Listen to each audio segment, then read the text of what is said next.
Brand disclaimer. The views and opinions expressed by individuals on this platform, the callers plus invited guests, are their own. The information you hear does not reflect the overall views of all parties associated with this brand. We encourage everyone to research all things heard live or via archive for edification purposes. Discretion is advised.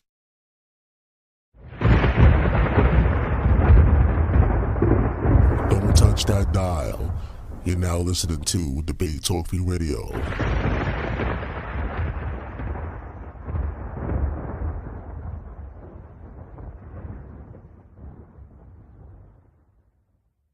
Help keep the show on the air. If you want to help, you can send your donation through PayPal. The email is debatetalkforyou@gmail.com or through Cash App, $Sal Showtime. Thanks for your support.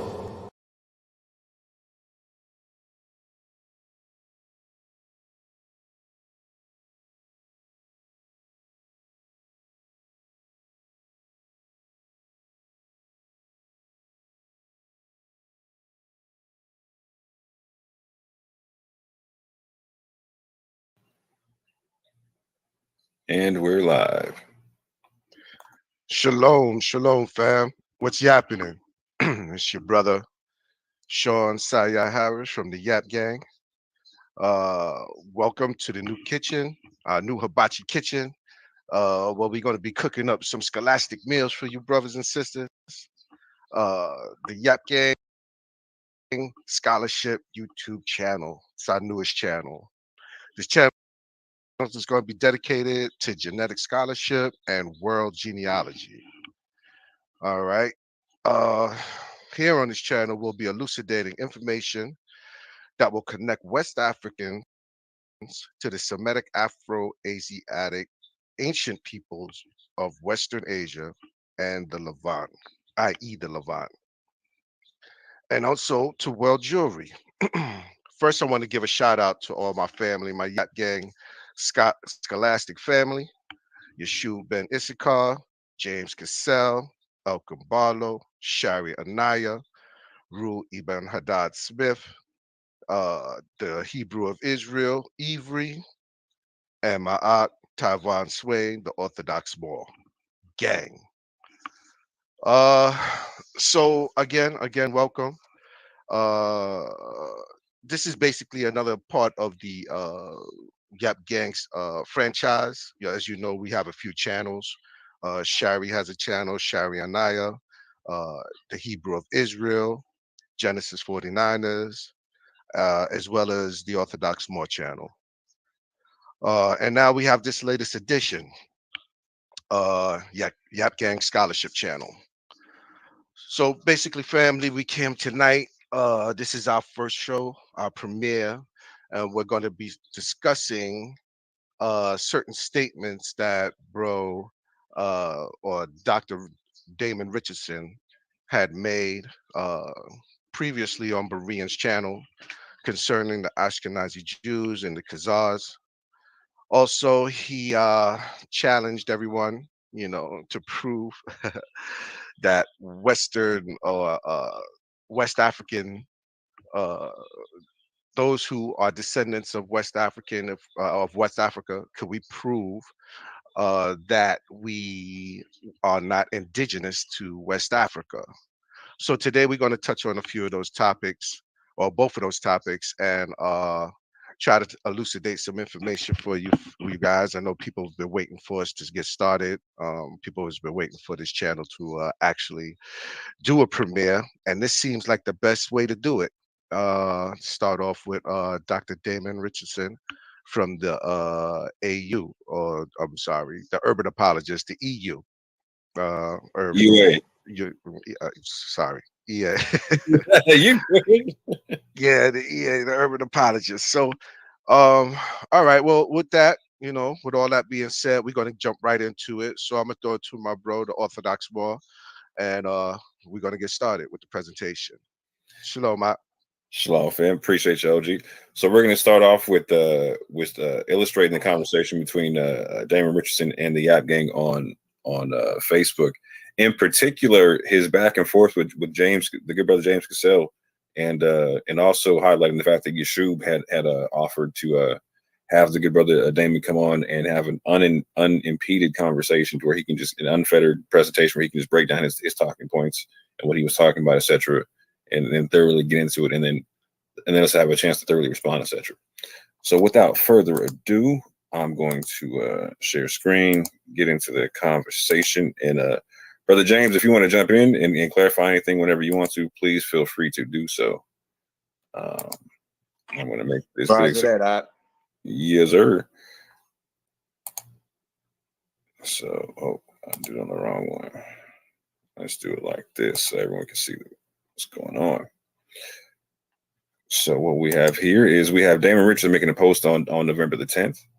And this was his challenge to what he calls the FBI, the fraudulent Black Israelites. And so this was his first challenge. One, provide scientific-based research that is peer-reviewed that shows evidence to the contrary of the 2013 Wayne State University genetic study on Jews, published in Human Biology, the official publication of the American Association of Anthropological Genetics, under the title "No Evidence from Genome-Wide Data of a Khazar Origin for the Ashkenazi Jews," which found that Ashkenazi Jews have no detectable Khazar origins and derive their ancestry from Middle Eastern and European populations. In other words, research debunking this study.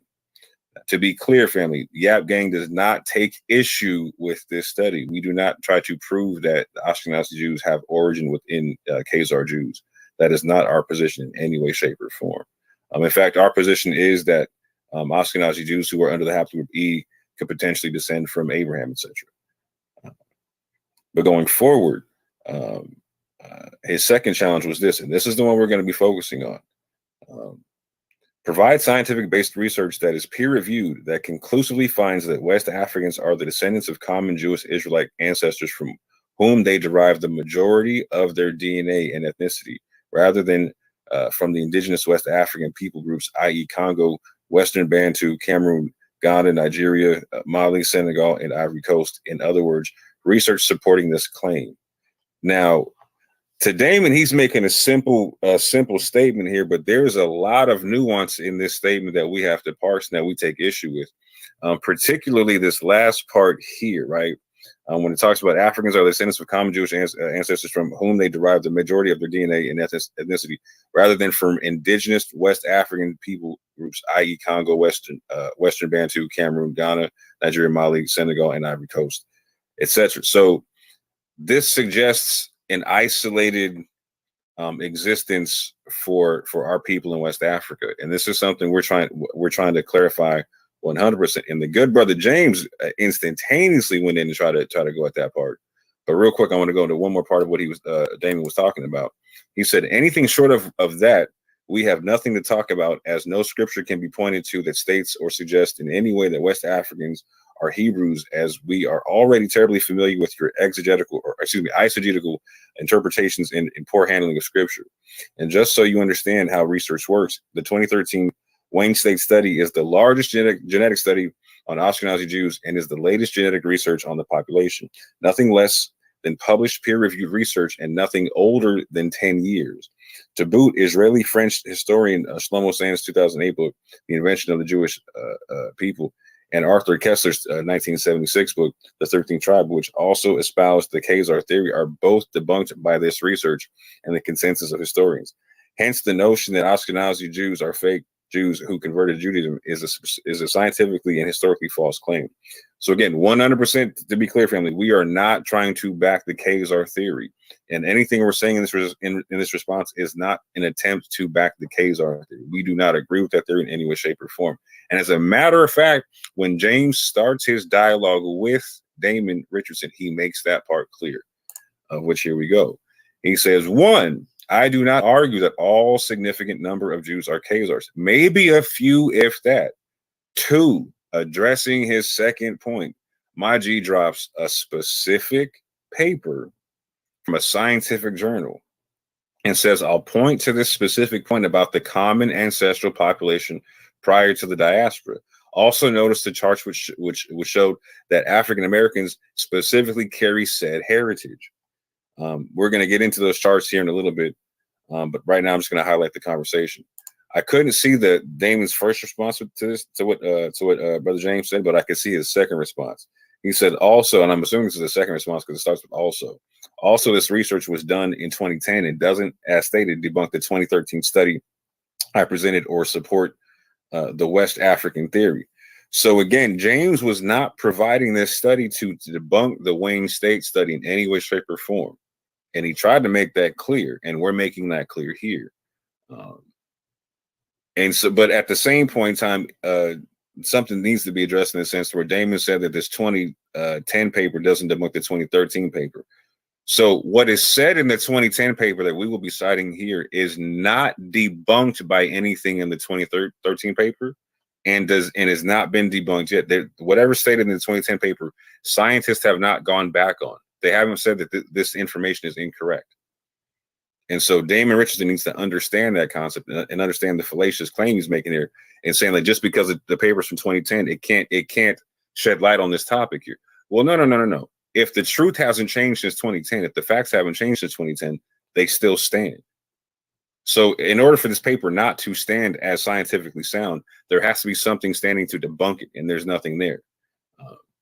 But going further with that, James replies to Damon here, says, now you're just trying to avoid that Jews had sub-Saharan ancestry, which is the point of this paper we're talking about, which makes you need to answer a question. Why is their DNA connected to African Americans directly found amongst all Jewish populations, according to this study? Legitimate question, not playing gotcha. Not playing gotcha. No one is saying, again, James is making it clear, no one is saying all West Africans, and I don't know a seriously well-studied Israelite or even one West Israelite who argues that. So that's a straw man. But you need to acknowledge those who are connected and descended from Israelites, not cast us off as a religious crusade of some sort, which is 100% the case here.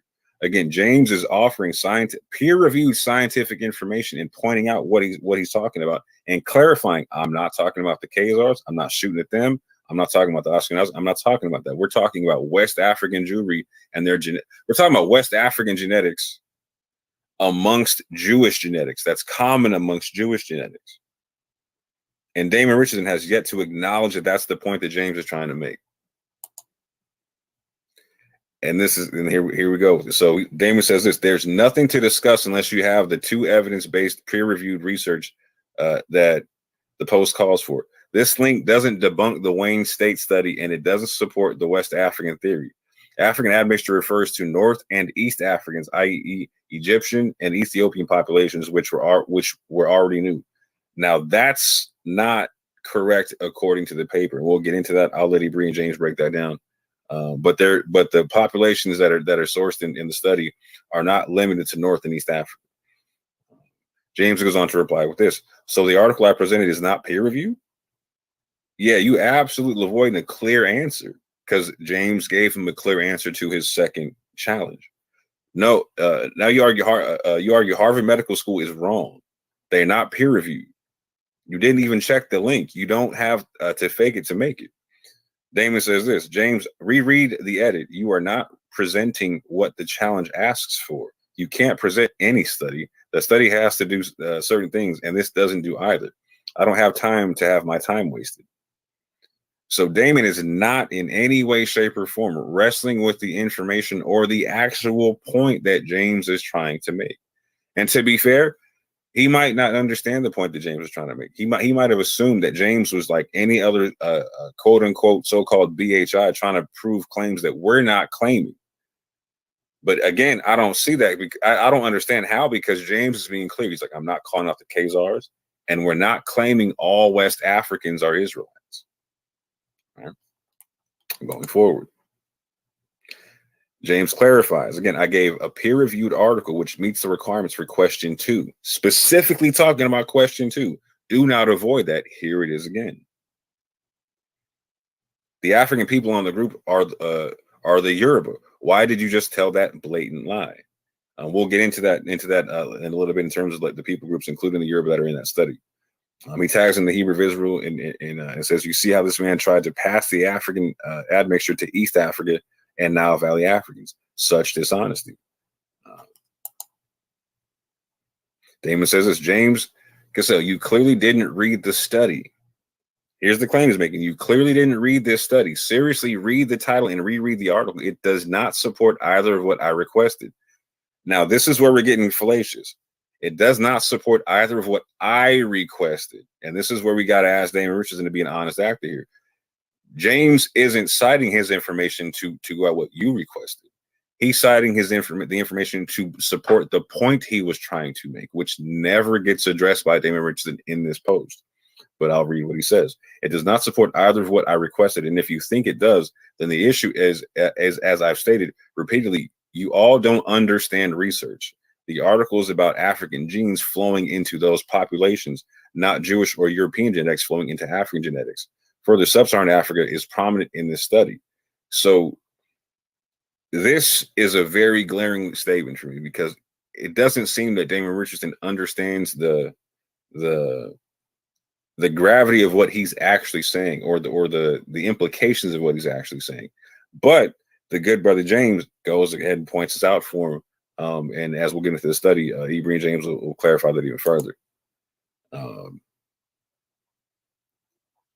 You know what? I'm going to skip all this stuff, because again, James just keeps trying to show other people and even Jewish publications talking about the peer review study that he's talking about, and again, it gets blown off again. Damon Richardson, he says this isn't a study and it isn't peer reviewed. Like I said, y'all are zealous and blind, unlearned, and biblically illiterate. Now, James isn't saying this is a study. He's saying this is people looking at the study. This is people looking at the study. Wait. It's actually quoting people who did the study. You know what I mean? There's an article. Ford is a Jewish publication, and it's actually interviewing people who did the study, and they're talking about the study and identifying how it's possible that even sub-Saharan African DNA could be involved there. I mean, they even put out a postulation that Solomon could have got slaves from sub-Saharan Africa somehow when he was trading in Africa for gold. But you weren't saying that this was a study in and of itself, correct? No, not at all. It's just pretty much interviewing the people who did the study. Yes, sir. And again, this is where Yeshua jumps in and says, I've sent an invitation to you to come on my channel and give a thorough presentation. You will be unabated and given the floor the entirety of the show. We still have yet to hear back from Damon Richardson on this topic and on this requested invitation. But this is where James, he's like, okay, I'm seeing what's going on. I'm gonna address this seriously still. He's like, I don't think Damon Richardson understands what he's even asking in question to. He's saying, prove they have more in common with ancestral Israelite population than indigenous West African. Let's break this down piece by piece. We know he's afraid to respond to direct objections and choose to try and negate science with his pride. Now, this is a charge that Damon gets quite often and whatnot, but the brother still goes and breaks down what the actual issues are. 3 major issues here, and I'll give evidence from peer review with each issue. Issue 1, again, people who live in West Africa today are not indigenous to West Africa. The indigenous peoples of West Africa are the Pygmy people. Let's see if he says this isn't peer reviewed too, and cites another study from Harvard, right? Goes on to explain. Issue 2, again, as I illustrated, what we call today West African DNA is part of the common ancestral population of the Israelites. One more time, because this has got to be understood. As I illustrated, what we call today West African DNA is part of the common ancestral population of the Israelites. This is the argument James keeps trying to make that Damon's not either recognizing, understanding, or responding to.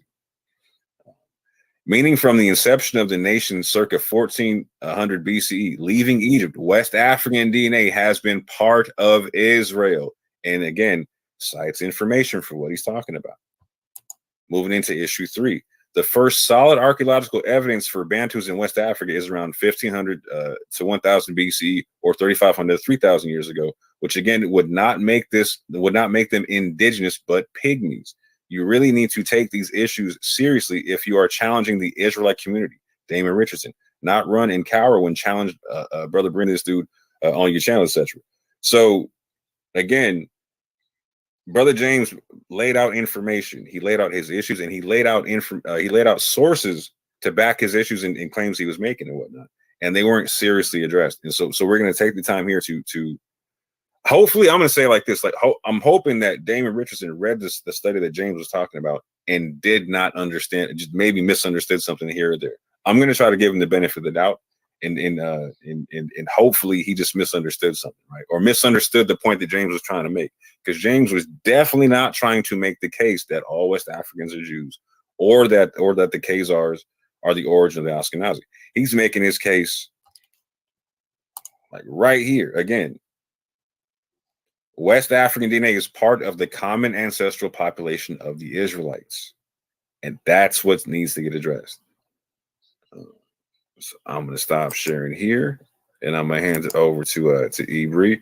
And real quick, James, is there anything I'm missing? Or anything you want to touch on with that? No, I say you pretty much hit everything right on the head, because issue number 2 was the main point I was trying to make.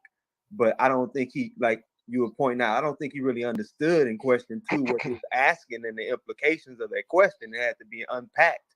And as I tried to unpack it, he just exited stage left, didn't want to talk anymore. Right. Okay, Ibri, you got it. You want to share a screen? I got you, man. Yeah. Actually, what I want you to do, can you read question number 2 one more time? And I'll get my slide here. But read question number 2 so we can flow into this. You got it. Thank you.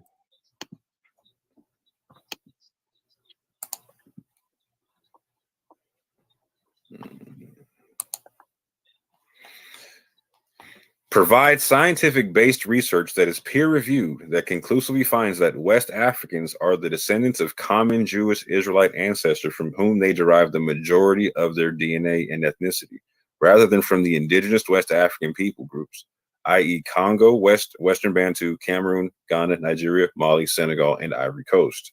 In other words, research supporting this claim. And just to be clear, fam, he didn't even list off people groups. He listed off countries. Clear about that, but let's go ahead and do it. All right, so now you can share my screen. So let's actually, and by the way, if you hear that it's loud in the background, forgive me. But so this paper actually is a perfect paper that can answer his question. So it's titled "The History of African Gene Flow into Southern Europeans, Levantines, and Jews." And this is a peer-reviewed paper. You can see that it's from the National Library of Medicine. And you can also see the various geneticists that were a part of it, such as Muntazier and also the famous David Reich. He actually has a lot of good papers that came out even this year of 2022. But let's actually get into the paper. So it touches on African gene flow into Southern Europeans, Levantines, and Jews. Our focus is going to be on Jews. Now, we're going to read the abstract and then go to the meat of the paper. So the last 3 sentences of the abstract says, we also detect 3 to 5% of sub-Saharan African ancestry in all 8 of the diverse Jewish populations that we analyzed. For the Jewish admixture, we obtain an average estimated date of about 72 generations. This may reflect descent of these groups from a common ancestral population that had already had some African ancestry prior to the diaspora. So let's sort of break this down. So 3 to 5% of sub-Saharan African ancestry is in all 8 of the diverse Jewish populations, and it goes back 72 generations, and it's a common ancestral population that had already had some African ancestry prior to the Jewish diaspora. So let's actually dig deeper into this. Let's go to the actual section that talks about the Jews. And so if you follow along to the discussion part of the paper, go to paragraph 3 and let's start reading it. So it says, a striking finding from our study is the consistent detection of 3 to 5% sub-Saharan African ancestry in the 8 diverse Jewish groups we studied: Ashkenazis from Northern Europe, Sephardis from Italy, Turkey, and Greece, and Mizrahis from Syria, Iran, and Iraq. These are the populations. So now let's get into the time period in which all this admixture is taking place. So it says we estimate that the average date of the admixtures of 72 generations, 2,000 years, assuming 29 years per generation, is older than that in Southern Europeans or other Levantines. So basically, it's saying that Jews have sub-Saharan African DNA older than Southern Europeans and Levantines. So let's keep reading. So it says the point estimates overall 8 populations are between 1,600 and 3,400 years ago, but with largely overlapping confidence intervals. It is Hey, Avery, let me point this out real quick. Yeah, go ahead. 3,400 years ago is the inception of the state of Israel itself, about It's true. 1400 BCE. Yeah, 3,400 years ago would put us in the time period of the late Bronze Age collapse / early Iron Age. So this is Israel is in the nation. They are in the Levant in this time, as James said. So it says it is intriguing that the Mizrahi, Iraqi, and Iranian Jews, who are thought to descend at least in part from Jews who were exiled to Babylon about 2,600 years ago, share the signal of African admixture. Now, this is very powerful because most people will consider Mizrahi, Iranian, and Iraqi Jews to be the purest Jewish types because after the Assyrian Babylonian Empire, they were kind of stayed in the region. And so people will consider either the Mizrahi Jews as the purest and oldest Jewish communities, and they do have the oldest Jewish communities, or they'll say that it's the Yemenis. But focusing on the Mizrahis, basically the Babylonian Jews, they have the oldest communities and are considered the purest Jews. And even they have African DNA. And again, this is as far back as 2,600 years ago. So it says, a parsimonious explanation for these observations is that they reflect a history in which many of the Jewish groups descend from a common ancestral population, which was itself admixed with Africans prior to the beginning of the Jewish diaspora that occurred in the 8th and 6th century BC. Now, this is powerful because basically it's saying that before the Jews even went into the diaspora, the Assyrian diaspora and Babylonian diaspora, before the diasporas occurred, Jews already had this sub-Saharan African DNA. Now, you might be asking, what type of African DNA is this talking about? Well, go down to the, I believe this is the 5th or 6th paragraph, and it actually tells you. And it says, a potential issue that could, in theory, influence our finding is that the exact population contributing to African ancestry in West Eurasians is unknown. To gain insight into the African source populations, we carried out PCA analysis, which suggested that the African ancestry in West Eurasians is at least as closely related to East Africans Luya, and if y'all look up the Luya, they are a Bantu people, as to the West African Nigerian Yoruba. If you don't mind, Moore, can you reread his statement for paragraph 2 and then come back to my paper? You got it. Just reread that really quick, and then we'll come right back to the paper, and I'll pull something else up. You got it, sir. So we're in question 2. Provide scientific-based research that is peer-reviewed that conclusively finds that West Africans are the descendants of common Jewish Israelite ancestors from whom they derive the majority of their DNA and ethnicity, rather than from the indigenous West African people groups, i.e. Congo, Western Bantu, Cameroon, Ghana, Nigeria, Mali, Senegal, and Ivory Coast. In other words, research supporting this claim. Thank you for that. Hibachi.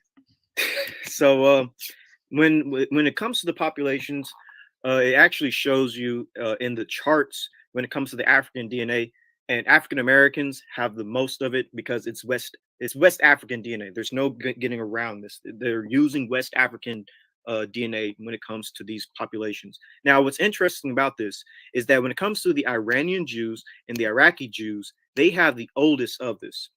So over here is the generations. It says estimated date of admixture generations. And right here it says 129 plus or minus 34 and then this says 100, 153 plus 53. or minus 22. Mhm. And this is the Iranian Jews, just to show y'all. I mean, right there. This is the Iranian Jews, and this is the Iraqi Jews.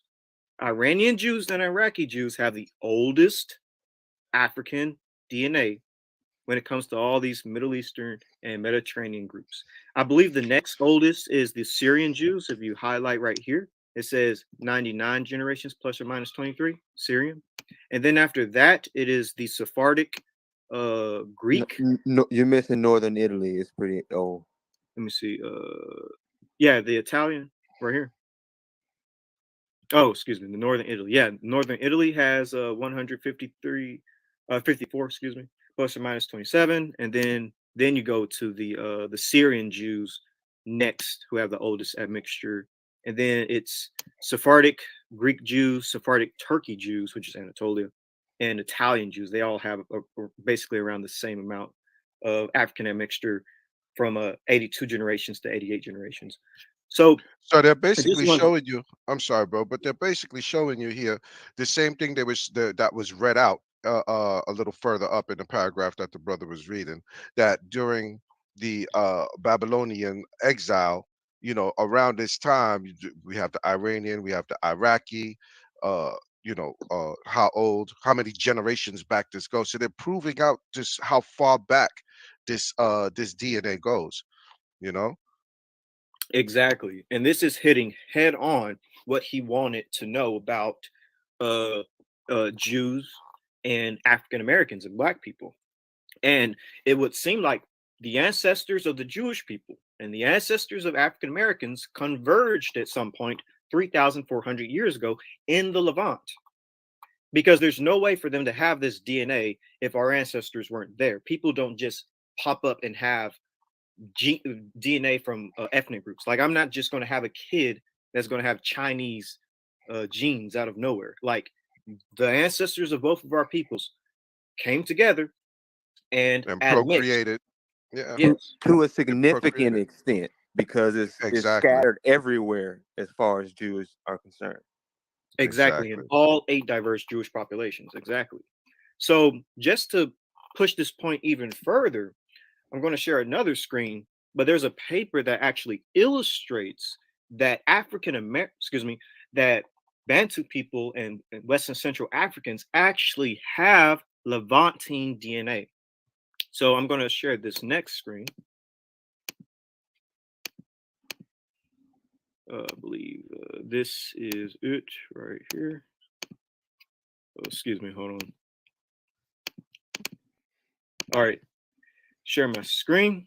And this is another peer-reviewed paper, because that's all we do here at the Yap Gang. So this paper, once it comes up, all right. So this paper is titled Pleistocene North African Genomes Links Near Easterner and Sub-Saharan African Human Populations. So I'm just going to go ahead and type in the specific part of the paper that's relevant to us.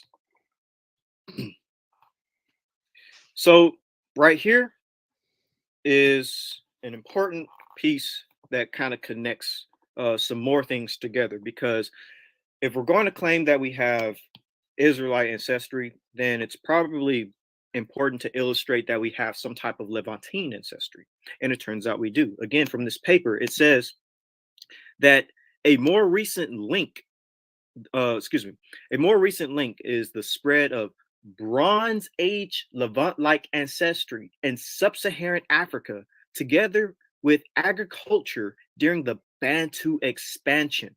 So let's break this down. So during the Bantu expansion, it seems like there was a introduction of Bronze Age Levant-like ancestry in sub-Saharan Africa, together with agriculture during the Bantu expansion. Because the Bantu people, if y'all don't know, they're really interesting people, because they had developed agriculture as well as ironworking. And as we know, agriculture likely comes from the Middle East. The Natufians, as an example, were technically the first farmers.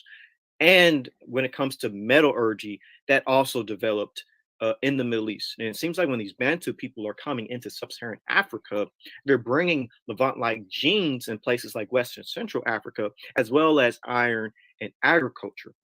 And so, what is this? Shout out, Go ahead. sh- shout out EU 290 and the iron Hey, smelters. yep.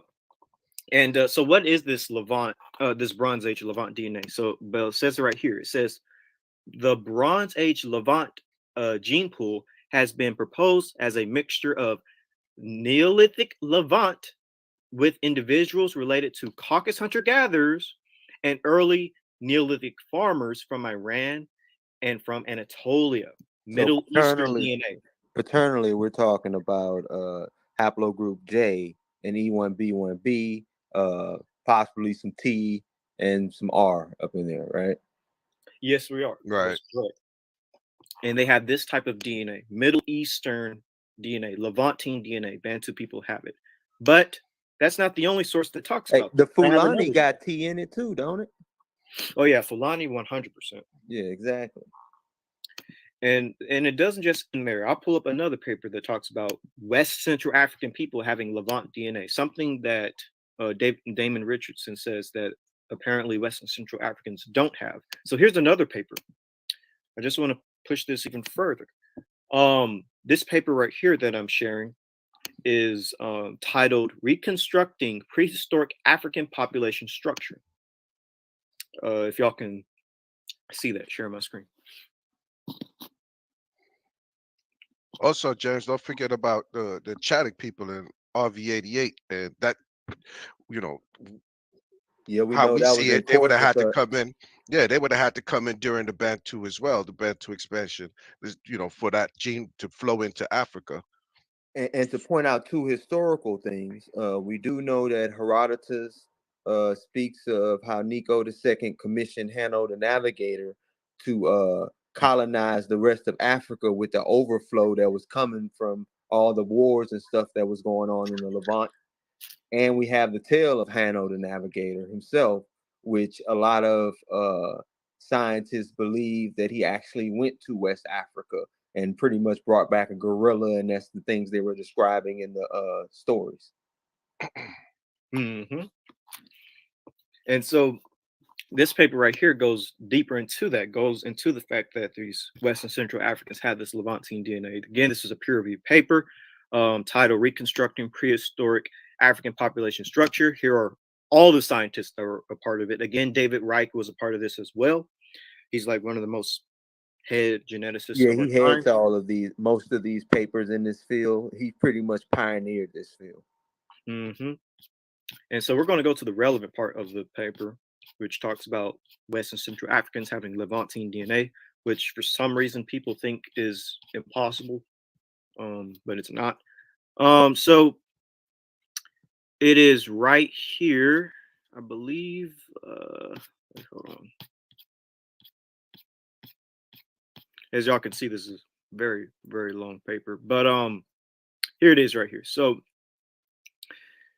we're going to read from this section.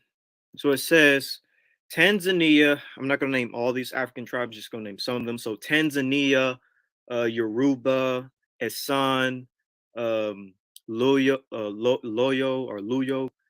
Bantu, Kenya, just these various African groups.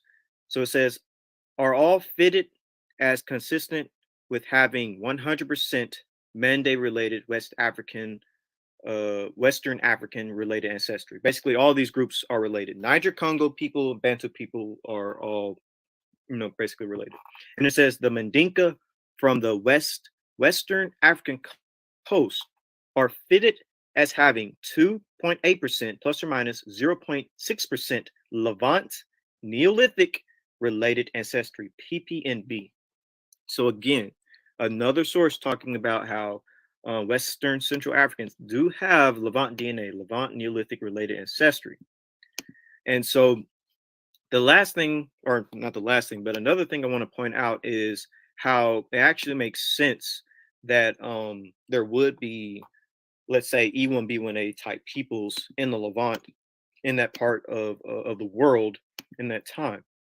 If most people take a DNA test particularly those with E1B1A. Can share my screen really quick. They will see that they're related to a man named Ramses III, who was the pharaoh of Egypt at the time. And it turns out that Ramses had E1B1A. And so it reads right here, it says, you and Ramses III share an ancient paternal line ancestor who probably lived in North Africa or Western Asia. Western Asia is the Middle East. So basically it's saying that, you and Ramses III have an ancient paternal ancestor. We share an ancestor who could have been in North Africa or in the Middle East. And this makes Shout a out lot EV38.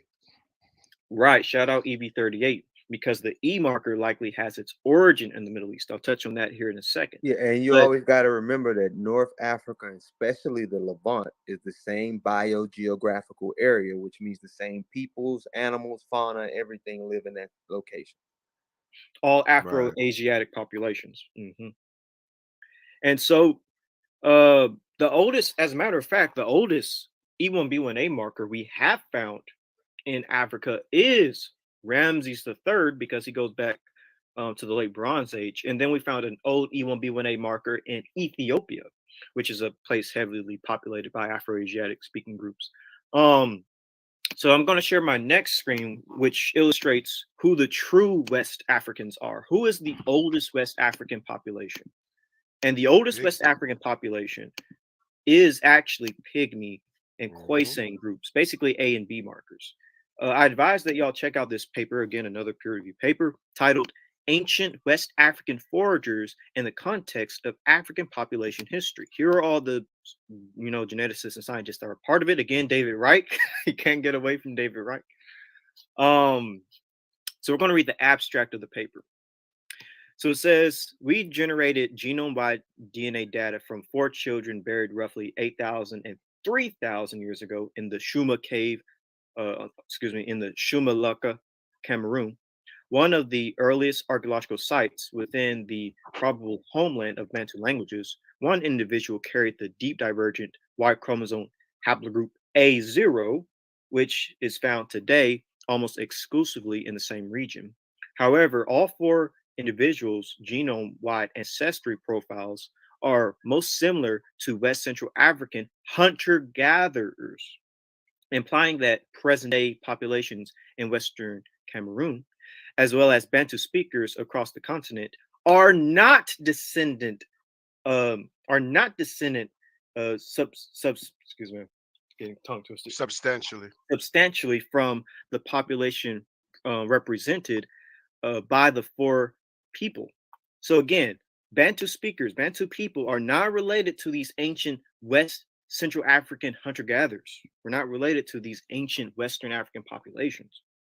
Right. So we did procreate with them though, because as the Bantus came into the area, we did take the women and have children. So you may find pygmy DNA if you are African American and your haplogroup E.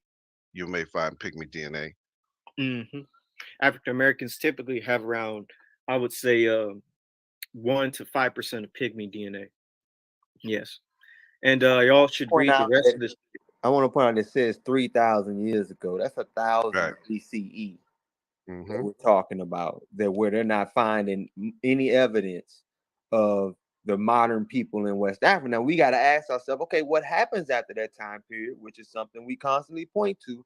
All these wars in the Levant start going on and people start migrating, and you start getting histories of, like with Nico II commissioning the Phoenicians to circumnavigate and colonize West Africa, the rest of Africa. Exactly. And so, yeah, the oldest populations in West Central Africa are A and B markers. Here's the chart. And as James said, this goes back from 8,000 years to 3,000 years. And it's for the mitochondrial DNA, it's L0, L0A, and L1C. And for the Y DNA, it's B and it's A. Again, most African Americans are E1B1A. Well, excuse me, most Niger-Congo Bantu people are E1B1A. Let me put it that way.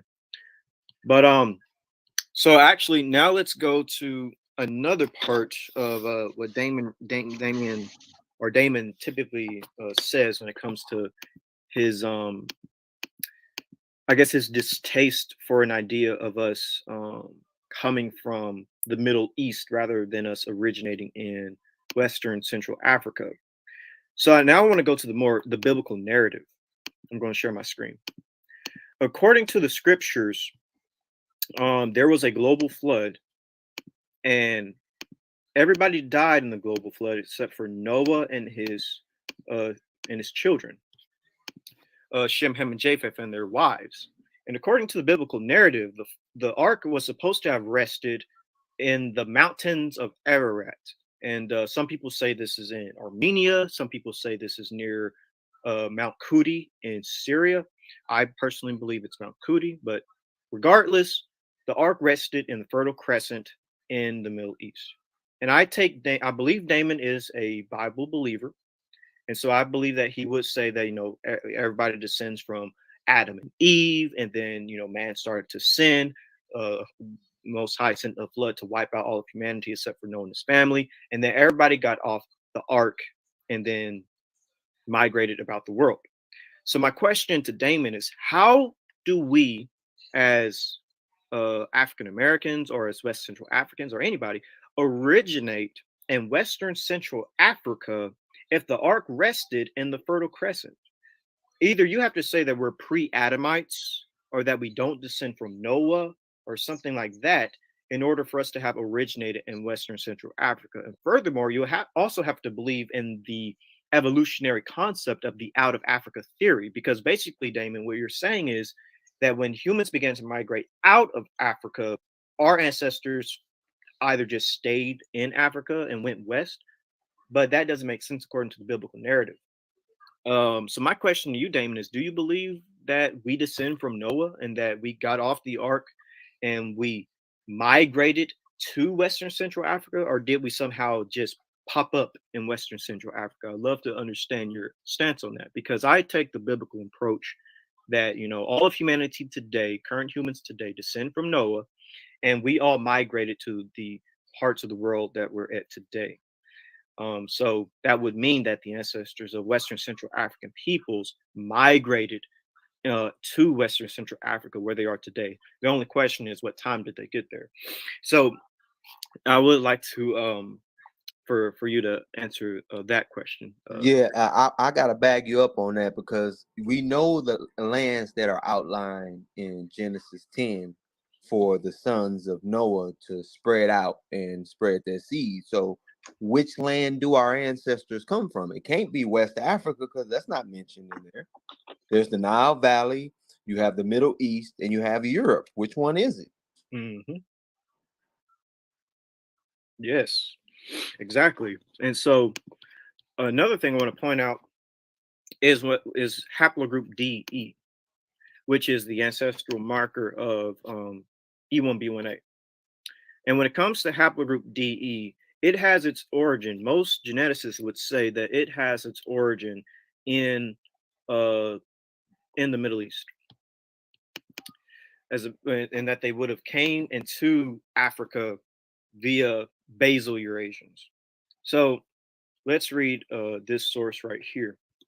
It says frequency of Y-DNA haplogroup E in modern populations and hypothetical migration routes from its ancestor clade DE in Southwest Asia, the Middle East. Haplogroup E arrived in Africa about 77,000 years ago, and diversified in the Horn of Africa. It arrived together with specific West Eurasian alleles and later also diffused into various Paleo-African populations, as well as among ancient North Africans, which were in population indigenous to Northern Africa and distinctly related or ancestral to modern West Eurasians. Haplogroup E and DE have a Middle Eastern origin. Again, people with E1B1A descend from haplogroup E and DE. And geneticists will say that haplogroup E and DE have a Middle Eastern origin. So we migrated from the Middle East into Western Central Africa. Haplogroup E migrated into Africa as part of a massive migration of basal Eurasians, ancestral West Eurasians, and then diffused and diversified within Africa, specifically the Horn of Africa, Northeast Africa. Haplogroup DE next to CF were the basal Eurasian lineages which expanded from the Middle East.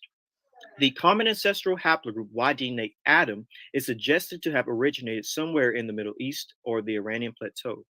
Massive Eurasian migration and following admixture created the many different African populations of today and are the reason for the high genetic diversity observed in sub-Saharan Africa. In other words, modern Africans, sub-Saharan Africans, formed from indigenous Paleo-African groups and intrusive Afro-Sans, basal Eurasians, and ancient North Africans. Finally, there is the fact why haplogroup E is dominant among non-hunter gatherers in Africa, and it is within the Eurasian clade DE. Again, haplogroup E is Eurasian. While indigenous African hunter-gatherers belong to haplogroup A00, and B. So the more indigenous Africans would be haplogroup A00, and B, not E. And again, E1B1A descends from E. So, with that being said, we would actually postulate in the Yap gang group that Shem would be haplogroup E. And part of this is because of certain ancient populations. Yeah, the para group. Yeah, the para group DE. Yeah, the para group It would DE. be both, yeah. And the reason we say this is because of certain ancient populations, such as the Natufians. When it comes to the Natufians, it's believed that they are the ancestors of Semitic people. And the Natufians had haplogroup E. Let's read this. This is from the book In Hot Pursuit of Language and Prehistory, and it reads, this paper makes an additional inference, since there is archaeological and physical anthropological reason to believe that the Natufians were related to modern Semitic-speaking peoples of Levant. Now, what haplogroup is the Natufians? The haplogroup of the Natufians is haplogroup E. This is from the paper Paleolithic DNA from the Caucasus Reveals Core of West Eurasian Ancestry, and it reads, such a scenario would also explain the presence of Y chromosome haplogroup E in the Natufians and Levantine farmers, a common link between the Levant and Africa. And as a matter of fact, it's believed that haplogroup E is really the founder of Afro-Asiatic peoples, but I'm not going to go too deep into that. I also, actually, I will go into that. I actually want to illustrate that the Proto-Afro-Asiatic language group and people would have had haplogroup E, but let's just reaffirm ourselves with the Natufians. This book, which is from Cambridge, says, given the modern distribution of Semitic languages over the area in question, which belong to the larger Afro-Asiatic family, it seems appropriate to suggest that these first farmers of the Levant and their Mesolithic predecessors, including the Natufian culture, were speaking a Proto-Afro-Asiatic language. It may be that Proto-Semitic continued to develop within the Levant and Syria area, since both Ebelite and Akkadian early Semitic languages are there attested early, the former around 2400 BC. And so just to show you the haplogroup that's believed to be Afro-Asiatic, this is again from a peer-reviewed paper, Y chromosome E haplogroups, their distribution and implication to the origin of Afro-Asiatic languages and pastoralism. It reads, the Proto-Afro-Asiatic group carrying the E-P mutation, by the way, haplogroup E1B1A descends from E-P2. So it says the Proto-Afro-Asiatic group carrying the E-P2 mutation may have appeared at this point in time and subsequently gave rise to the different major population groups, including current speakers of the Afro-Asiatic languages and pastoralist populations. So the ancestors of Afro-Asiatic people would have carried haplogroup E. And it actually makes a lot of sense if you look at... Real quick, Avery, make sure that everybody understands that EP2 is that E1B1A and E1B1B would come from EP2. Yes. EP2, also known as E1B1, is the father of E1B1A and E1B1B. And it actually makes a lot of sense that haplogroup E that Afro-Asiatic people are haplogroup E, because if you look at a simple distribution map of Afro-Asiatic languages, it actually overlaps perfectly with haplogroup E. As a matter of fact, here's a chart showing everything together. Right here is the distribution of Natufian DNA. This is the distribution of haplogroup E, so specifically E1B1B, and this is the distribution of Afro-Asiatic people or languages, and it all overlaps beautifully. Now, another thing I want to touch on before I end off is Dante Forson, because as he said in his video, he is quite literally the receipt, and Moore's going to touch on this as well. But Dante carries the haplogroup known as E-M34. Is that correct, Moore? E-M34. He's EL29, so he's EM84. He's a subclade of EM34. Okay, he's a downstream of it. Yep. Well, what's interesting about EM34 specifically, since just talking about that, one is that the Natufians carried EM34, which is Dante's ancestral haplogroup. It says, according to the genetic analysis done on 6 Natufian remains from northern Israel, the Natufians carried the Y DNA haplogroup E-Z830, a somewhat upland clade of E-M123, and therefore ancestral to it. The Natufians were one of the first settled peoples in the world and may have contributed to the domestication of certain crops and thus the advent of agriculture.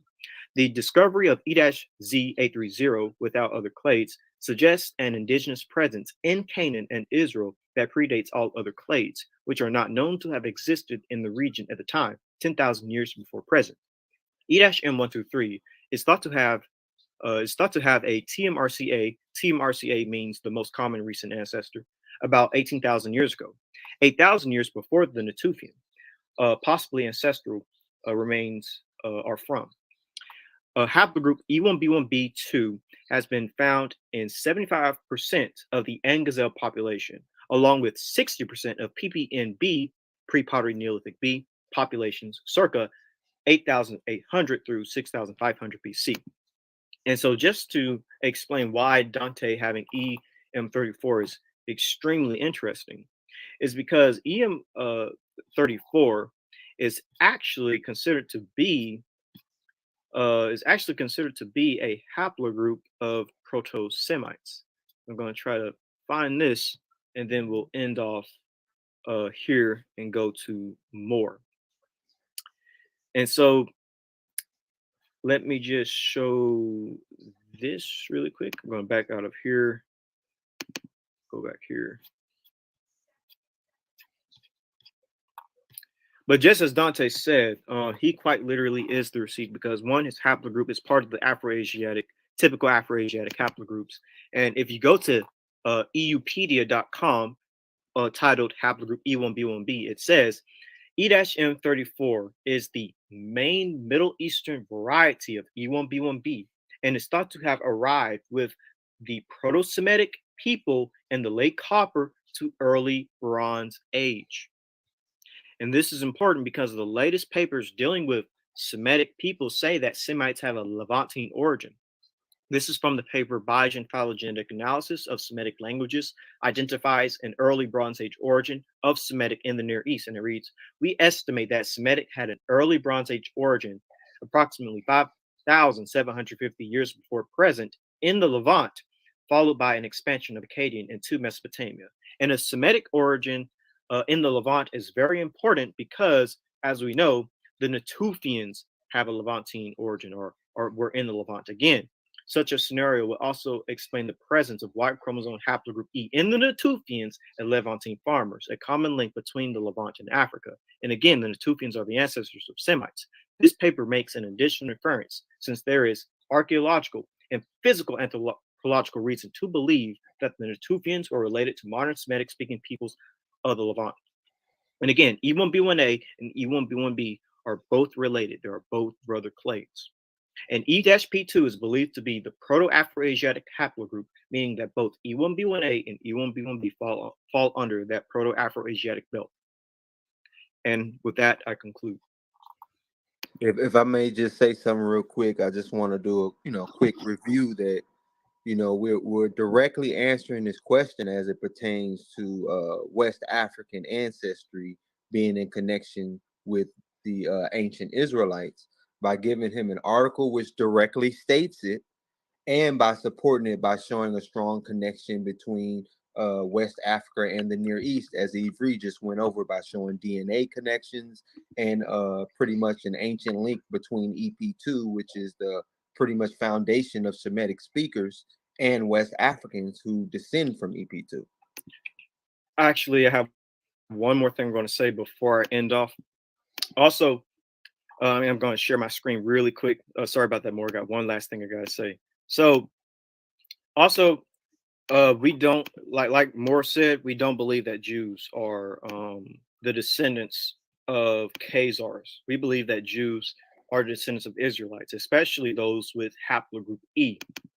And haplogroup E has the greatest chance of being the Israelite marker, not only because, like I said earlier, about it being Afro-Asiatic and Proto-Semitic, but when it comes to Dante's haplogroup and just Jewish people in general, many geneticists would actually state that it is a Israelite marker, and that Jewish people carry haplogroup E as a founding haplogroup. For instance, if you go to Y-DNA haplogroup E, E1B1B and E1B1A, excuse me, sorry, it's blurred. It's going to clear up here.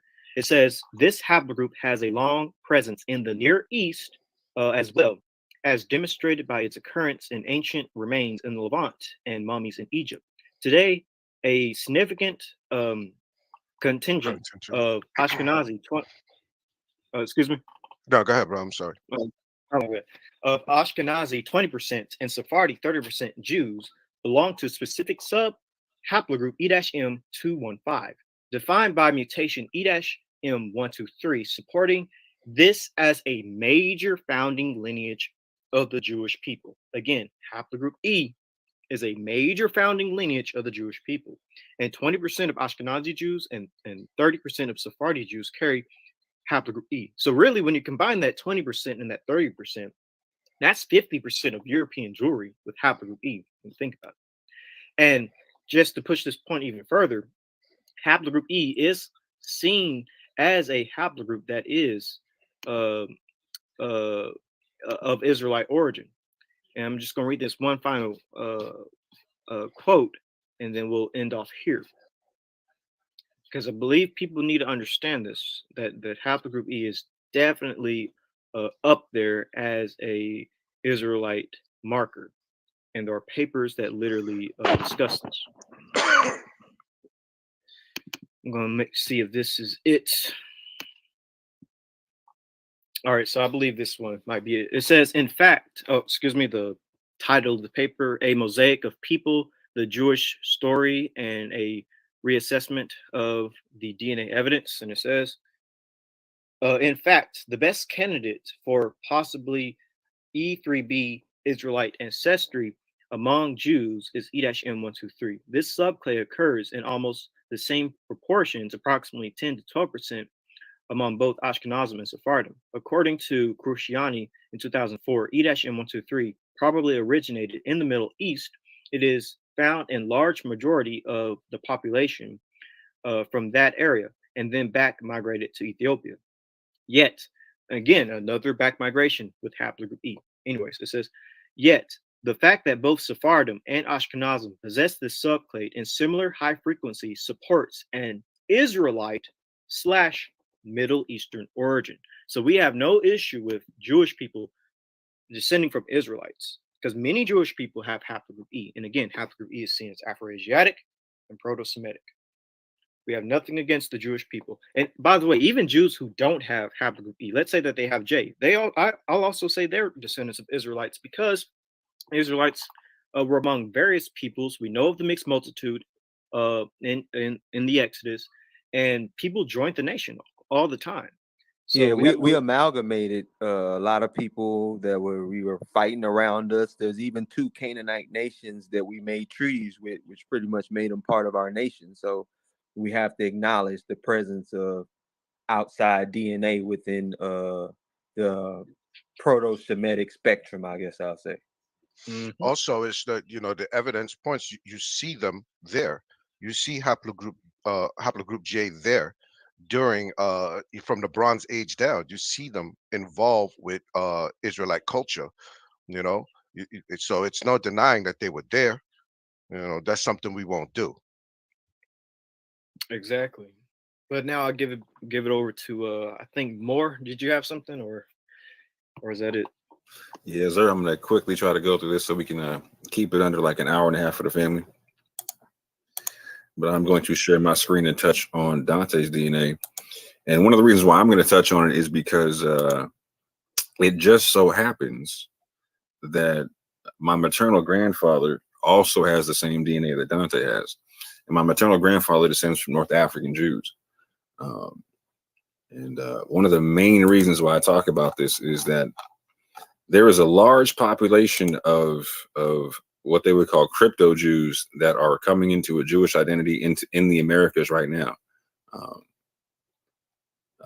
And no one in the conscious or the urban apologist community is giving them grief or going at them for making such identifications or whatnot. So they don't go at people who look like my grandfather, but they go at people who look like Dante. And that's one of the main reasons why I talk about this as well, is to try to clarify that and make the arguments a bit more honest with the whole thing and whatnot. And shout out to people on the Christian side of things who do have honest conversations and whatnot. And with that, I'd like to shout out people like Abu. That is a good brother right there who has solid methodology and whatnot. And this is an area to where I think the good brother Damon Richardson should pay attention to what Abu has to say on the subject, because Abu is someone who's meticulous when it comes to methodology, and he shows a lot of respect for Yap Gang in the sense that we also try to do our best in dealing with methodology, etc. So the good brother Damon Richardson should pay attention here to what Abu has to say about this. Now, I must confess, Abu did not make this thumbnail here. I did, but however, I appropriated a thumbnail that Abu made for one of his videos where he talked about Dante's DNA. This is in fact the original that Abu made. But going further, Abu actually said this in a comment section of one of Baran's recent videos, discussing the video that I showed there, where he's talking about Dante's DNA. He says, "Yes, I have a couple of videos on Dante's paternal haplogroup. What did Abu Hamner say about Dante's Fortune's Y-DNA from the 14th of August, 2021, and Dante Fortune's haplogroup from October 5th, 2021?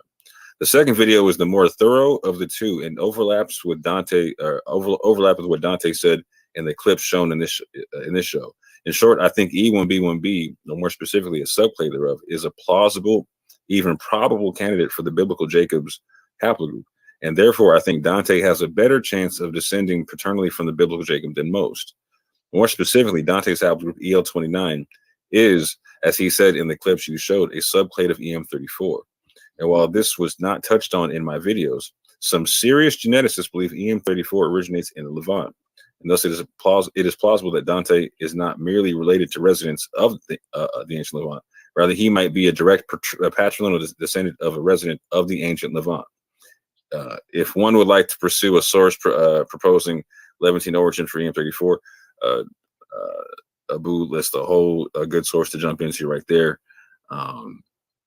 But yeah, Abu has publicly come out and said that he believes that if he had to choose between E and J in terms of like the original population of the Israelites, etc., whatnot, he would lean towards E.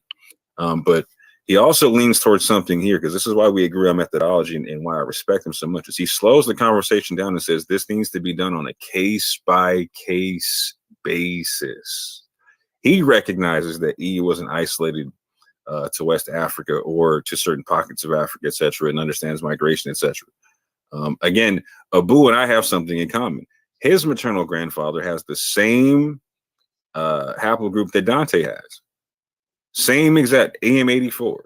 My grandfather has EM34. He has the upward haplogroup of what they have, right? They have the downstream version of what he has, right? But same paternal ancestry, same Natufian ancestry, etc. Going further, shout out to the good brother Abu. I was laughing because I saw that Damon Richardson had made a play on the FBI, etc., whatnot, and I was laughing because those who know us and follow us and have been following us for a while know that we have a meme that we used to talk about the Catholic Israel Alliance, aka the CIA, because we've been called out for supposedly being agents because we have respect for people like Abu and are willing to work with them based upon his honesty and methodology. But shout out to Abu. Still waiting on my check, guy. Still waiting. But yeah, again, shout out to the good brother because he's all about methodology. You know what I'm saying? All about methodology. But again, why is Dante's DNA so important? Again, it's so important because it amplifies the fact that E was not isolated to West Africa, which was the common trope that Damon Richardson was saying to us, and it's something that we get from the conscious community as well. A lot of people assume there that E was isolated to West Africa. Not the case. And it's also important because it reminds us, like again, what Abu loves to say, like I like to slow it down, make it a case-by-case basis. Slow it down and make it a case-by-case basis. When we're talking about this Israelite concept, again, we don't make the claim that everyone that came off the slave ship was an Israelite. No, we don't make that claim. We make the claim that some do, and you got to make it a case-by-case basis based upon the lineage of people and who they go back to and what the tribes they go back to claimed about themselves, etc.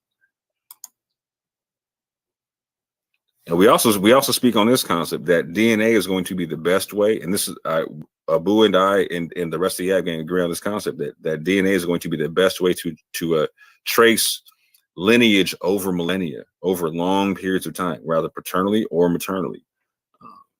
So in this case, Abu is making the case that yeah, Dante could potentially paternally descend from someone who inhabited the Levant. His DNA shows such. Just like my grandfather's DNA shows such, just like Abu's grandfather's DNA shows such. But here's the deal. So Abu's grandfather is a ginger. When a ginger Jew says that, you know what I'm saying, he has his DNA and he comes from Levant, nobody trips on that, right? My grandfather looks like he's North African, Mediterranean, whatnot, right? If people like him claim that he's got this DNA, he goes back to the Levant and he's a Jew. No one's tripping on that. But Dante looking like a West African with this DNA, claiming descendancy from that area, people are taking issue with that, and that we gotta slow that one down. 100% slow that one down. And here's also another reason why we got to do it, right? Because and why DNA is a good way to parse out these claims. Because in America, for instance, we understand this narrative of a lot of African Americans claiming they have like Cherokee or Native American ancestry, whatnot, right? Well, you can make the claim, you can totally make the claim. But now we have ways to prove such, right? So, for instance, two members of YAP, myself and the good brother OG Sean Harris or whatnot, we have Native American mitochondrial DNA, right? So we can literally trace our migration pattern with that mitochondrial DNA and find out the people we came from with that mitochondrial DNA and where they originated from, right? That's one of the beautiful things about what you can do with DNA is when talking about migration patterns. Another thing you can do with DNA is you can do back migration patterns with the same thing. So there's an importance to Dante's DNA here because we have to now understand what migration what pattern did his migration take getting to West Africa when dealing with direct ancestry. 100%. And so again, this is the parent clade to what Dante has in 123. Again, heavy in the Levant, heavy in Arabia, etc. Right, and there's a big pocket that people forget about in Ethiopia, etc. Huge pocket. We're going to see that here. We're going to see that here going forward and whatnot. Again, I wanted to show this because there's people in Somalia that have his exact haplogroup, EL29, right? There's people in again, modern day Arabia right now. It's heavy over there.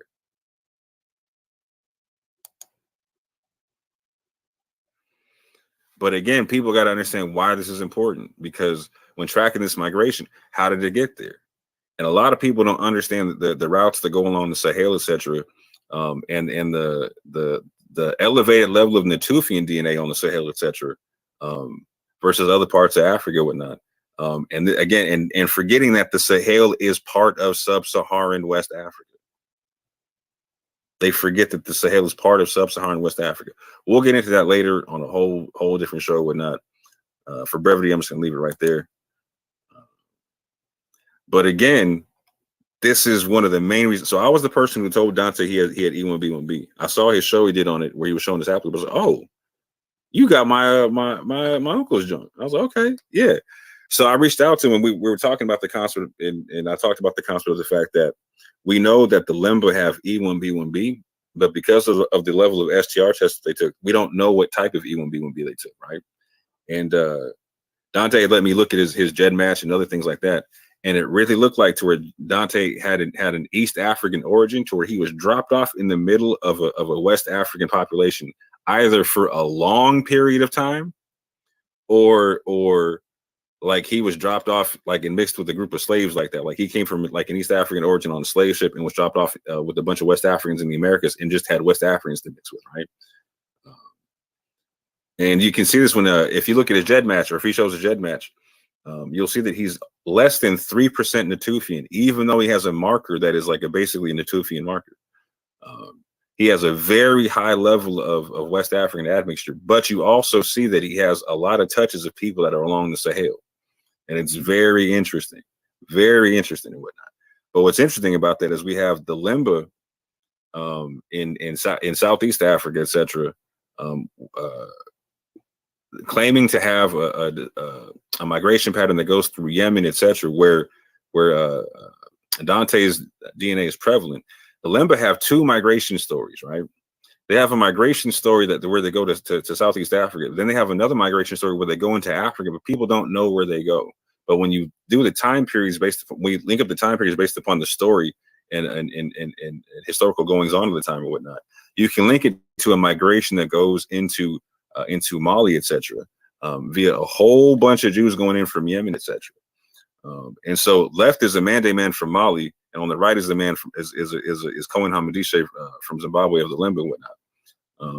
Both of which could potentially have the same genetic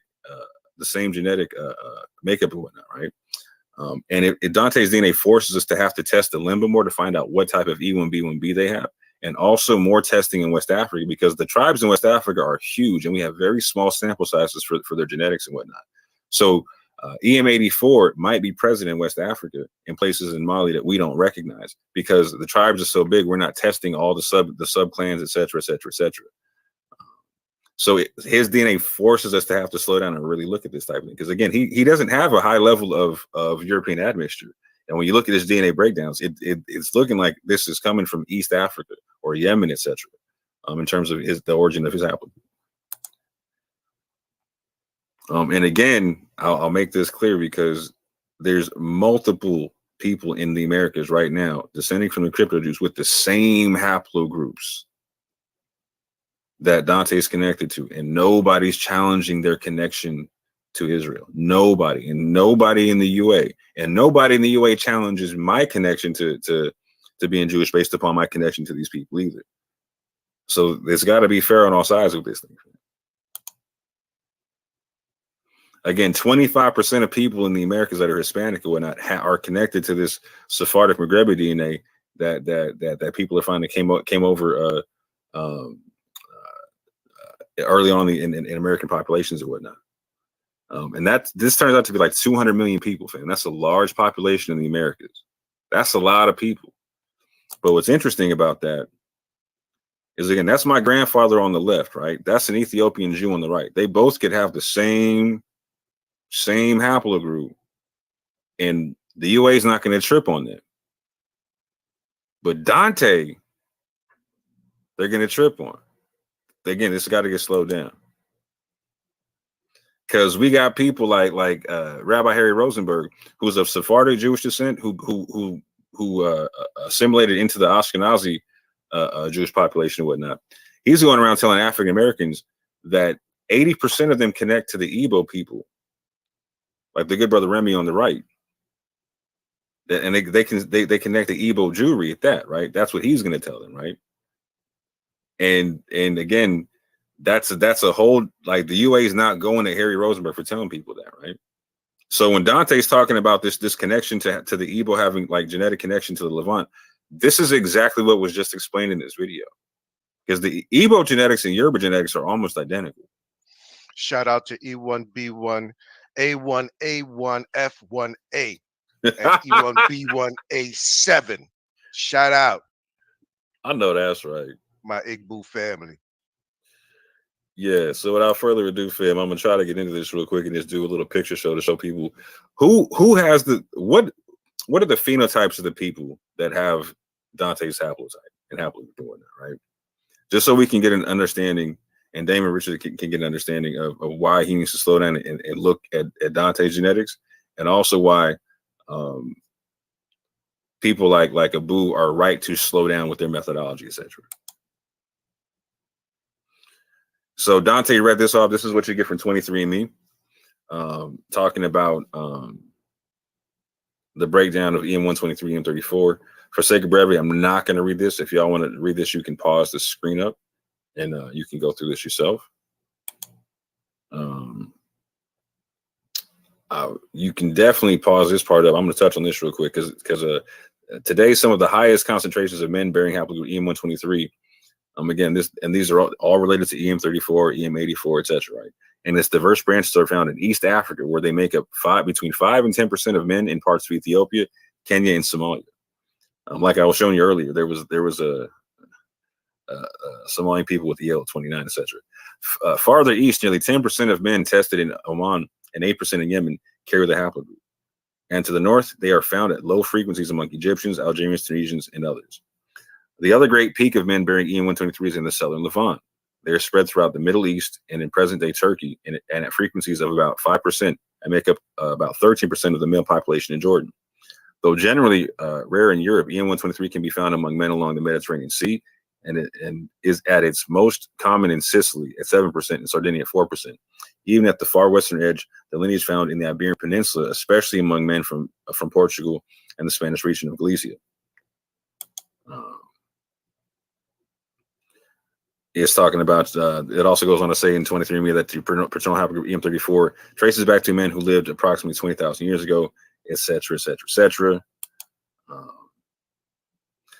I'm recommending that Dante should also use these DNA tests, Family Tree DNA and MyHeritage, because I noticed in his 23andMe it doesn't show a lot of North African or Middle Eastern connections or whatnot, and Family Tree is more sensitive to the North African, etc.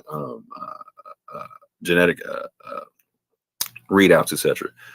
Also, family. So is MyHeritage as well in comparison to 23andMe. And both Family Tree and MyHeritage test for multiple different types of Jewish populations, not just Ashkenazi Jewish populations. They also test for Ethiopian and Maghrebi Jewish populations, and Sephardic populations, etc. So I would definitely suggest that Dante or anyone else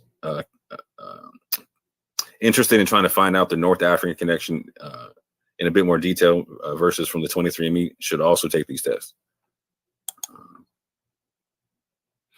And also, so this is what my uncle got back when he took the Family Tree DNA test, and what they said about him having Sephardic Maghrebi Jewish DNA, right? And I wanted to read this top part here, and I'm going to skip through the rest of it for sake of brevity. From Africa, the first place people migrated was the Middle East. This area has played a crucial role in early human migration history. Ancient hunter-gatherers of the Middle East, known as Natufians, carry the most ancestry from this first group. Natufians might have spoken an early form of Afro-Asiatic language and over time adopted farming from neighboring groups with whom they intermarried.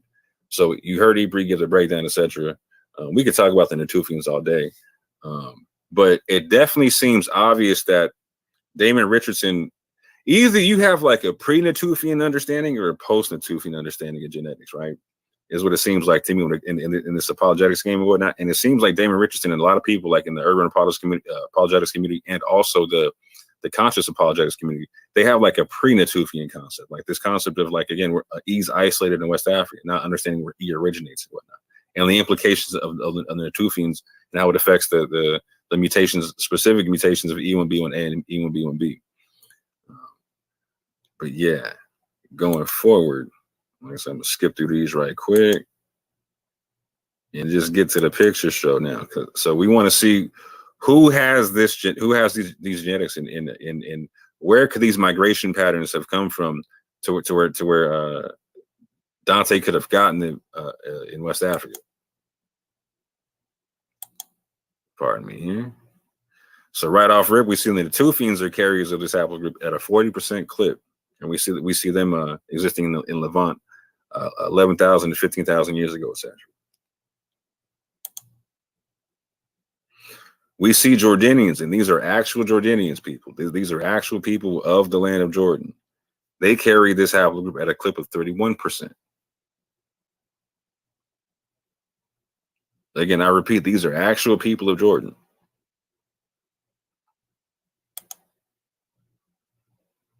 The Amhara people of Ethiopia, they carry this, depending on which study you look at, a clip of 23.5% to 13.5%. And heavy in Ethiopia. We're going to find this out. Heavy in Ethiopia. Libyan Jews, looking like my grandfather and whatnot. North African, carrying this haplogroup of 17.4%.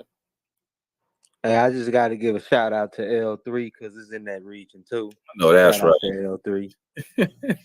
Facts. You know what I'm saying? I got to shout out my maternal DNA. No doubt. You know what No I'm saying? doubt. Yeah. I know that's right. You know, I will say this. I feel like L3 was like I think we'll get into this earlier because we're going to be talking about mitochondrial DNA, but I definitely think that L3 was, you could definitely put it there in terms of like almost like the female version, like the Natufian joint, like how it spread and like where it went, who was mixing with and all that type of stuff. Yeah, it's at the foundation of Semitic people as well. I mean, 100%. Right with DE is the maternal to DE. Yes. We're gonna have to do a mitochondrial presentation at some point. So I know Sister Shari definitely jump in with that. Who I believe is L3 herself. Correct. We in that L3 family. I know that's right. That's right. So going further, we got the Ethiopian Jewish brothers in Ethiopia who carry this haplogroup at a clip of 13.6%. We have the Sakhroi people. Now, these are people that you can see, like if you're in GEDmatch, you're going to see that this comes up on Dante's stuff, this comes up on my stuff, and a lot of people's stuff, right? They carry this haplogroup. They carry my haplogroup of EM33 as well. These are people in Mauritania and whatnot. And I'll make the argument. I think the Tufians don't look too dissimilar from my brother up here on the top. That's just me, right? And what's interesting is these people live in the Sahel and whatnot, and they have some of the highest Natufian DNA out of the people in sub-Saharan Africa, etc. We have the Kabyle Berbers of Algeria. They carry this haplogroup at a clip of 10.5%. We got Northern Egyptians that carry, depending on what study you look at, they carry this haplogroup at a clip of 10.2 to 4.8%.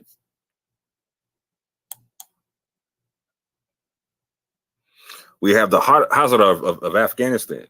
They carry this DNA at a clip of 10.1%. But you're already seeing the genetic you're seeing the phenotypical diversity of this, right?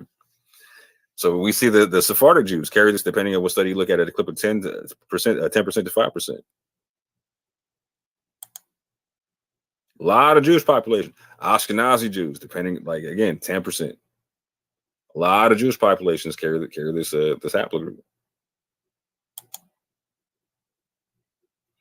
And again, a lot of people in Ethiopia that would like to carry this haplogroup in Ethiopia at a clip of 8.3%. Lots of Ethiopian people carry this fit.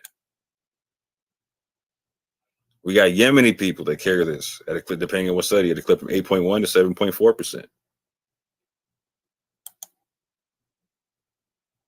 Again, the Oromo of Ethiopia, depending on what study you look at, they carry this haplogroup at a clip of 8% to 4.8%. Again, a lot of Ethiopia fit. Turkish people, they carry this haplogroup, again, depending on what study you look at, from 8% to 2.2%. And again, Turkey is interesting because this is one of the places where like it starts to look like the mixed multitude concept, right? So you'll see people of like a darker hue, you'll see people of a lighter hue, etc., whatnot. And you'll see going forward, like when we go into like the Arab Emirates or whatnot, like you can really see like the concept of what the mixed multitude could have looked like coming out of Egypt or whatnot. We see the Omani people carry this again at a clip of 7.7%. There's a lot of Afro-Asiatic looking people, fam. Israeli Bedouins are 7.1%.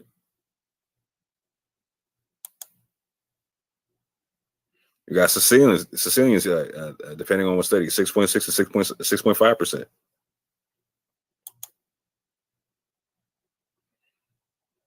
The Kunama people, again, of Eritrea, right there next to Ethiopia, right? They carry this at a clip of 5%. 5%.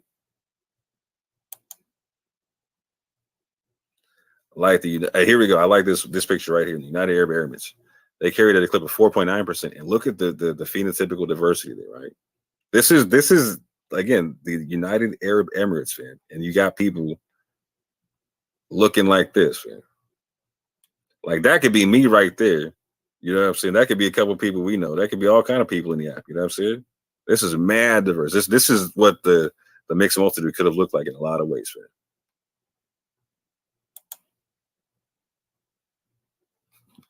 And I'll just stop right there, you know what I'm saying? Because, yeah, it's a problem, fam. It is a problem. How we doing on time? We are at an hour and a half on the dot. Right on time, right on time. Yeah. So anybody else, that's it? Anybody else ain't got anything to drop? We've pretty much done. Yeah, I think we good, man. I think we did a great job of pretty much addressing at least question number 2, the one we want to emphasize on, because again, we're not pushing the Khazar theory as far as Ashkenazi and Sephardic Jews are concerned. We're not pushing that, but I think we did a great job of showing how it was direct Yoruba or Luya, which are Bantu people's ancestries, in that study, which I presented to Brother Damon. Also, that there's a strong connection between West Africans and the Near East, which Brother EV really did a good job of highlighting. And that there are African American people who have direct Ashkenazi, Sephardi ancestry, or North African Jewish ancestry, as the brother Orthodox Moore illustrated by pointing out the other brother's DNA. Me, myself, I have direct paternal Ashkenazi ancestry myself. So, I mean, African Americans are a diverse population, but we want to make sure that people don't leave out the fact that our ancestry goes back to the ancient Levant during the time of ancient Israel, so that when our people are out here saying that we are the descendants of Abraham, Isaac, and Jacob, people can realize we do have a valid claim that we can support with peer-reviewed studies like the brother asked for. Right. We don't want anybody trying to exclude us on a whole from world Jewry. We've provided enough evidence tonight, and we'll continue to. We've been doing this ad nauseum, like my brother Yeshua would say, ad nauseum on Genesis 49ers. It's been some years now, and nobody's really paying mind to it, but that's okay. Arguments like this, when people show out like this, like Brother Damon, and come out and show out like this, where people are listening. Now people want to listen. Then we'll come back and we'll regurgitate this stuff again ad nauseum until everybody gets it. You cannot exclude us from world Jewry. You cannot. Add my last 2 cents in. So just to establish everything, the first part of Damon's statement, we have no issue with that 2013 paper that you had, because we don't believe Jews are descendants of Khazars. We believe Jews are descendants of Levantine populations, are descendants of Israelites. And as for the second part of your statement, Jews have ancient West African DNA going back 3,400 years ago, prior to the Babylonian exile. The oldest Jewish populations to have West African DNA is the Iraqi and the Iranian Jews, basically Mizrahi Jews, Jews from Mesopotamia, Jews from Babylon, who are the oldest communities.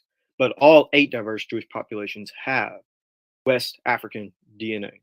So that's one thing. And 2, West Central Africans do carry Bronze Age and Neolithic Levantine DNA, which would more than likely be Israelite. So And also, we established and even talked about old E1B1A being found in Africa and people like Ramses III, but we don't see it in West Africa 3,000 years ago. Damon, what you have to illustrate is E1B1A being in Western and Central Africa 3,000 years ago, but we don't see that. What we see is haplogroup A and B, which is not E1B1A people, completely different haplogroup. Oldest West Central African people are hunter-gatherers, pygmies, and Khoisan groups. So yeah. And I'll say this to close it out for me. So the invitation has been laid out for you by Yeshub to come on Genesis 49ers in the Source Debate League to have a conversation over there. I have access to Debate Talk for you. I'm also rolling out that red carpet for you, brother man. We can have a good productive dialogue on that channel if you'd like as well. People like Vocab Malone and other Christians like Elvin Mike, many other Christians have come on that channel with me and had multiple dialogues, very peacefully, respectfully, etc. If you want to debate, we can also set that up with someone on either debate league with or debate channel with someone from the Yak game, etc. But if you want to dialogue on Bryn TV, we're down to go over there and dialogue, no issue.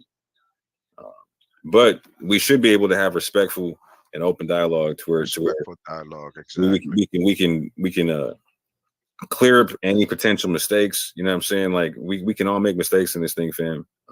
It's not a big deal. And we can definitely just clear up the information going forward and have respectful dialogue. Facts. So, family, there you have it. Another Japanese hibachi meal cooked up for y'all. I hope you guys got your full. I want to give out to my bro Dante too, because he did a pretty decent job, for a layman. So I want to say that on record. We at Yap Gang, we stayed quiet for a minute. We seen the rumblings, we heard the noise, but we wanted to see who was going to step up and try to at least push back on Damon's presentation. And there was some people in Yap Gang with some itchy trigger fingers ready to blow immediately. But we had a discussion and we said we're going to wait. We wanted to wait to see who in our community, in the Israelite community, would come out and challenge him first. And the people that we thought that should have came out, and most of y'all thought should have came out, and no disrespect to either one of those brothers, but Benaiah, I should say Benaiah, Israel. I didn't hear nothing from the brother. And Ron Dalton. But Ron Dalton right now, he's soaring in the clouds, with all the publicity he's getting right now. So he's probably not even studying anything that's going on over here. All right. But again, nobody answered. But Dante did. Dante stepped up. He started reading, like I said, for a layman, I think that he did a pretty decent job. So shout out to bro Dante. All right. So with that, fam, we're going to close this show out. Again, thank you for attending the premiere of the Yap Gang Scholarship channel, another franchise of the Yap Gang channels that we have. And I say to you, shalom. Yeah.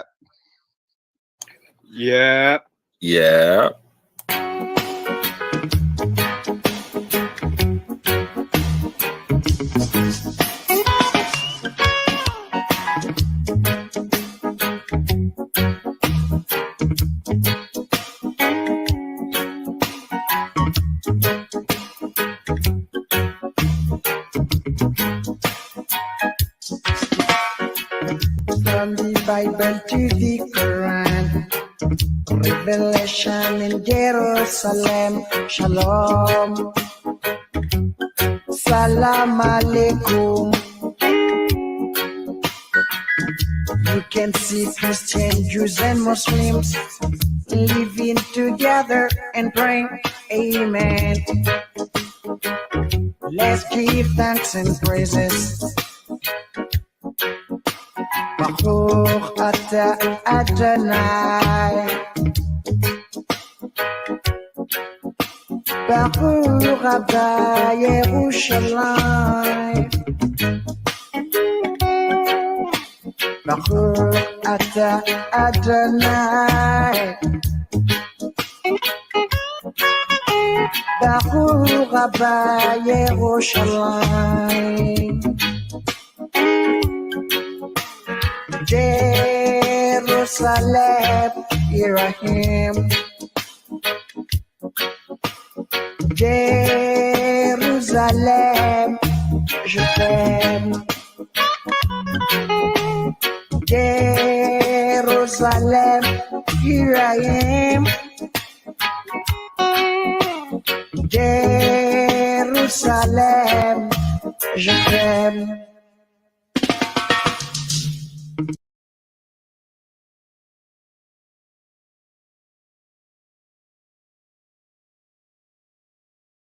Let's debate. I ain't scared of none of y'all. I ain't backing up for none of y'all. Going in on every one of y'all. Pop one to Draco. I'm about to let 100 off. Let's debate. This where the stars shine bright. It's time to decide where your side of the line is. This is our life, so please be reminded. Everything you say, we will rewind it. Highlight your soundbite when we find it. Hindsight, your eyesight is not blinded. My life and timeline, a real diamond. Now go find you someone to co-sign. It's on site, you low life with no light. And I don't write, just go with your neck bow tight. And there's no light with every day they go by. And I don't mind being the guy that you don't like. In high demand, I supply the web. I'm a fly guy, no spider web. You see a flight of stairs, there's an idol there. They won't work for life, but they'll hire death. But I'd rather listen to my higher self. Meditate and take me to a higher realm. At the education board diagram, give me funny feelings in my diaphragm. And the medication full of fire ants. Council culture, counsel your entire camp. Lead by example, they responding to me, reading every letter like an eye exam. My descendants sing entire hymns. My ideals cry from the highest tier. Drug addicts weeping, that's the highest tier. But there's a need for knowledge, that's when I appear. And they do not teach this in college. They make us an offer and see we compete with the scholars. But we are not bothered by mammon. It's all in the fan. Just imagine the famine affecting your family. Global pandemic infecting your family. Satellite image can't pick up humanity. Newer technology, purpose abolished to grow in the flowers organically. This where the scientists intersect with the Zionists. Intellect and the dialect. Like upgrade biotech. And we ain't even read your bio yet. You way up there nose bleeding. You done make it to the postseason. I beat you, it wasn't close neither. Now I'm back to hunt you like your old demon. Your entire premise worn out like old sneakers, blown out like old speakers, thrown out like old leaders. Pay attention what the soul teaches. Now that the price of gold cheaper, but the gold deeper this season, folks.